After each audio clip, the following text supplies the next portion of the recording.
Fala, meus amigos, tudo bem com vocês?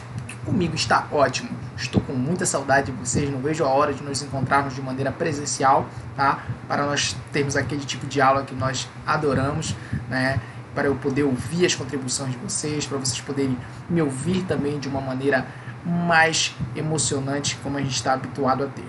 Mas mesmo assim, com todas essas dificuldades, eu quero agradecer a vocês que estão fazendo jus, estão participando do AVA, estão participando das videoaulas, tá? Nós estamos nos esforçando ao máximo, eu sei que vocês, os pais de vocês também estão se esforçando ao máximo para trazer o melhor, para dar um retorno melhor. Então, cada dia que passa, a gente está tentando se aperfeiçoar mais nas condições que foram propostas para nós, tá certo? Mas eu tenho certeza e com fé em Deus que esse momento vai passar e essas condições elas serão atribuídas de uma forma para somativa, uma forma somativa. Esses recursos que nós estamos utilizando vai ser somativo e a nossa aula presencial irá retornar de maneira eficaz, tá legal? Então vamos lá, vamos para a nossa aula. Hoje nós vamos dar sequência aos nossos conteúdos, falando sobre ambiente aquático e as zonas de transição, tá legal? Vocês vão perceber que isso tem um assunto até muito vinculado aos biomas, tá legal? Então vamos adiante, vamos com tudo e vamos trabalhar esse conteúdo, tá legal? Vamos lá, pessoal! Olha só, a zona de transição, que também pode ser, por algumas literaturas, ser chamada de zonas costeiras, tá? Ela é justamente o processo de transição de um ambiente para o outro, do ambiente aquático para o ambiente terrestre. Percebam que aqui na imagem, olha só, bem aqui nessa imagem, coloco, você consegue notar a presença já de alguns corais, né, da própria parte rochosa, onde alguns desses corais que são sésseis ficam, a gente sabe que são sésseis, né, aqueles que são fixos, exatamente, eu ouvi daqui você responder, tá? Então esses corais, alguns deles ficam presos, né, a essas rochas, né? Então você já começa a perceber que está mudando o ambiente aquático para o ambiente terrestre, ou o ambiente terrestre para o ambiente aquático. Pois bem, vamos fazer a leitura.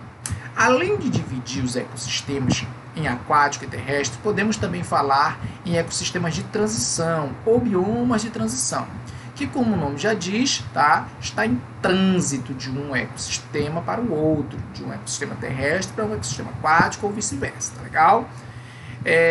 No litoral brasileiro, há diversos ecossistemas próximos à costa terrestre. Cada um apresenta características próprias, como fauna e flora, ou seja, umas características próprias da parte de animais e da parte de vegetais. Tá?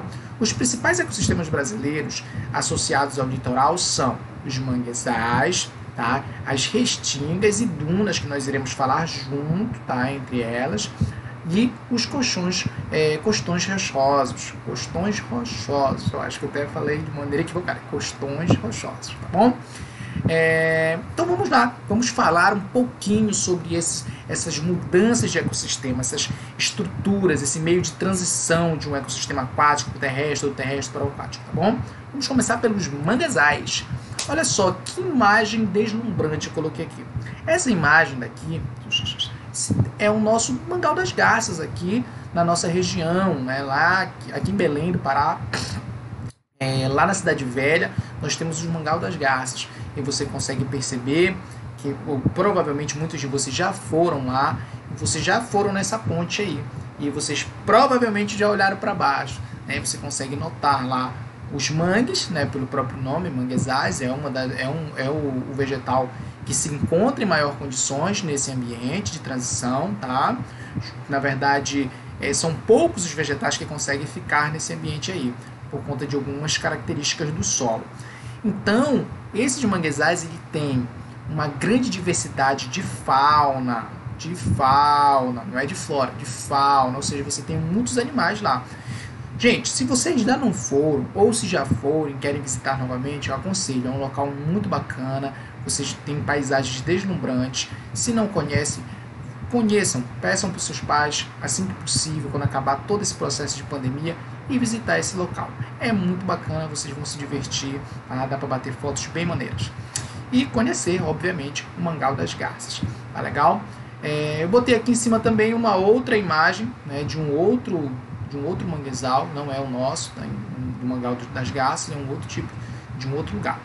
Olha só, vamos fazer a leitura. O manguezal é um ecossistema costeiro que ocorre a transição entre a terra e o mar, em regiões tropicais e subtropicais do mundo. Então, ou seja, a gente não tem um manguezal só aqui na nossa região, tá? Existem várias regiões que têm um clima tropical ou subtropical que também encontramos o manguezal, tá legal?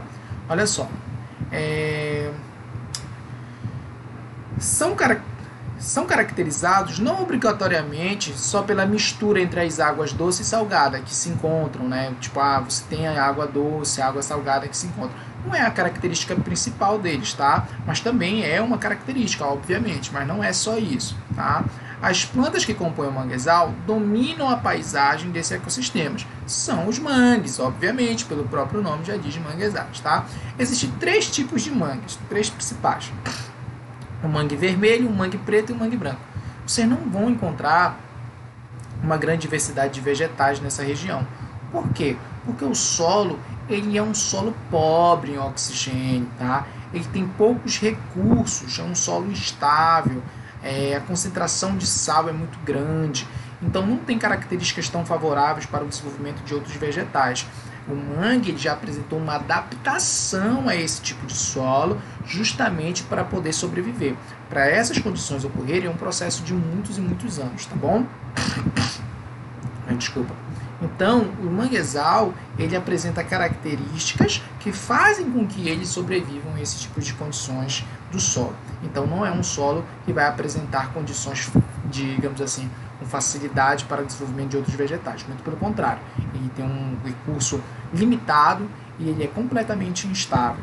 Se você olhar lá para baixo, se você tiver a possibilidade de ir lá e olhar nessa ponte para baixo, você vai perceber a grande quantidade de lama, né? Justamente por aquele processo de estar chegando a parte terrestre e estar finalizando a parte aquática. Mistura aquilo e fica uma lama, né? Então você pode perceber. Mas também não é por isso que ele não tem uma grande biodiversidade quando se trata da fauna. Vamos adiante. Um manguezal retratando aí essa parte adaptativa. Percebam bem aqui, olha, esse pontinho que está aqui atrás de mim, parece um dedo, inclusive, parece meu dedo, ó. Igualzinho meu dedo, cara, que incrível, olha. Muito legal, olha aqui, se tirar a mão, parece meu dedo, ó. Muito legal. Não liga, deixa pra lá. Vamos lá. Essas estruturazinhas que estão aparecendo aí, o que elas são? Alguém sabe? Alguém sabe? Alguém sabe? Nada mais é, né, do que as raízes dos mangues. Elas têm um processo adaptativo que elas se sobressaem do solo para o meio, onde ela consegue fazer as trocas gasosas, né, onde ela consegue ter mais oxigênio. Né? Não é um processo comum que você vê em todos os vegetais, é um processo adaptativo do mangue para essas condições que ele foi imposto. Então, ela se dispõe para fora, né, para fora da superfície, ela sai do meio sedimentar e vai para a superfície ao ponto de ficar exposta para justamente receber o processo de troca de gases, né? E esse processo adaptativo permitiu que os mangues conseguissem se adaptar e sobreviver nesse ambiente hostil. Tá legal?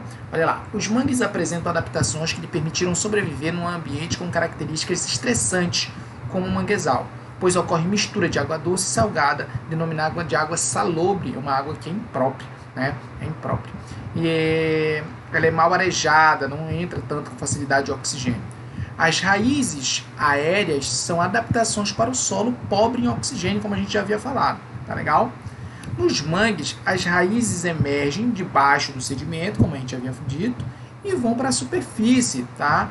Buscando justamente o ar. Durante a maré cheia, as extremidades ficam expostas ao ar, possibilitando as trocas gasosas. Essas raízes são chamadas de pneumatóforos, tá? É um nome dado a esse tipo de raiz que faz esse tipo de processo adaptativo, tá bom? Pois bem, vamos adiante, né? Percebam que esse processo adaptativo ele não é tão comum nas plantas, né? Em outras plantas, outros vegetais. É mais comum as trocas gasosas ocorrerem pela folha da planta e não pela raiz. Tá legal? Vamos adiante. Quando se trata do mangue, a gente vai falar sobre a importância dele, obviamente. Gente, é de uma maneira exuberante a importância do mangue, né?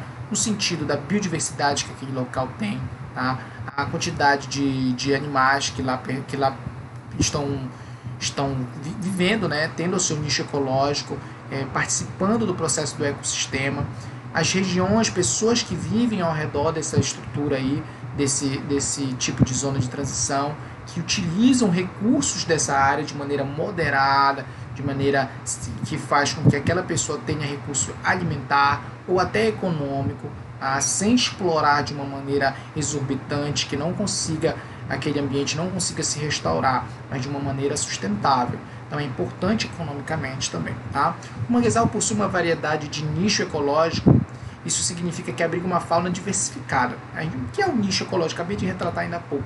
O nicho ecológico são as condições que aquele animal, aquele ser vivo está habituado a ter.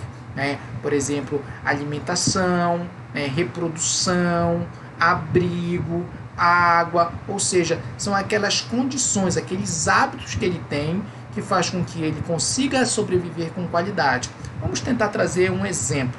Imagina o seguinte, se formos fazer uma comparação bem esdrúxula, aquela razão que você tem do seu hábito, né? Desde a hora que você acorda, eu tomo meu café em tal lugar, eu como meu almoço em tal lugar, né?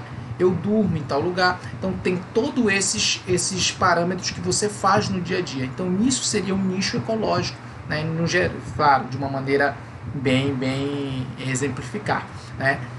Mas para os outros seres vivos que ali estão, o nicho ecológico deles é isso, justamente, onde ele consegue obter alimento, recursos, abrigo, parceiro reprodutivo, tudo isso vai compor o nicho ecológico deles, tá legal? Olha só, então esses indivíduos, nesse bioma, nessa zona de transição, ele abriga uma diversidade de fauna muito grande. Lá nós temos alguns animais, do reino animal, lá que nós já estudamos, né? Os anelídeos, né? As minhoquinhas lá, os moluscos, que nós temos o caracol, crustáceos, aracnídeos, insetos, anfíbios, répteis, aves e mamíferos. Todos esses já vistos anteriormente nas semanas anteriores, nós retratamos ele lá no reino animal. Tá legal? Então você nota que há uma presença muito significativa de animais nessa estrutura de transição, né? Então ele abriga uma grande diversidade de fauna. Além disso, o ecossistema funciona como um verdadeiro berçário da natureza, pois apresenta condições ideais para a reprodução e desenvolvimento de formas juvenis de várias espécies, principalmente de crustáceos, peixes. Dentre outras importantes funções dessa vegetação, destaca-se a proteção da linha costeira contra ações erosivas, tá? O fato de ser fonte de renda de alimento de pessoas que vivem ao seu entorno. Nós já falamos sobre as pessoas que vivem e retiram dali recursos para si mesmo, para se alimentar, ou para uma prática econômica. E, além de tudo, o próprio manguezal ainda oferece essas condições de reprodução para algumas espécies, como é o caso de peixes e alguns ciris. Ela protege contra a erosão, já que a água vem, ela encontra primeiro os mangues, então ela perde a força que ela está tendo da própria dela, da correnteza ou algo do tipo. Ela perde a força quando ela encontra o mangue, então ela bate com menos força no solo propriamente dito. Então isso evita muito mais um processo de erosão no ambiente, tá legal? Infelizmente, devido à valorização das regiões onde estão localizados boa parte dos manguezais, já foi degradada, por exemplo, para a construção de casas, condomínios, tá? Com instalação de indústrias que poluem esses ecossistemas. Então, esses ecossistemas, como a maioria dos biomas que nós já retratamos anteriormente, eles têm essa situação antrópica ainda como um problema, que é um problema, digamos assim, principal, né, que é a ação humana.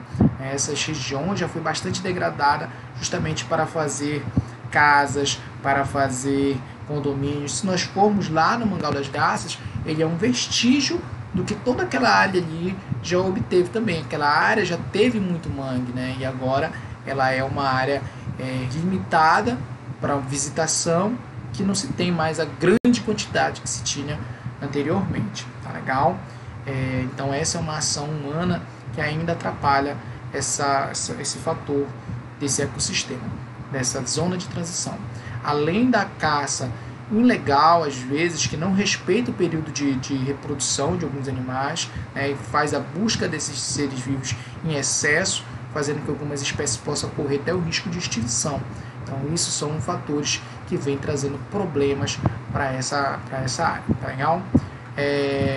Gente, nós vamos dar uma pausa para vocês respirarem, beberem aquela água e já já nós voltamos para falar sobre as restingas e as dunas, tá legal? Qualquer dúvida que ficou sobre a zona de transição dos manguezais, corre lá no chat, conversa comigo no horário de aula. Caso esteja com dúvida pertinente fora do horário de aula e não consegue evitar essa fadiga, né? Tem que perguntar logo, pergunta no balãozinho de conversa, não tem problema algum. Eu respondo o mais breve possível. Eu estou tentando ficar online o maior tempo possível para atender todas as necessidades de vocês. Alguns alunos me buscam nas redes sociais, tá?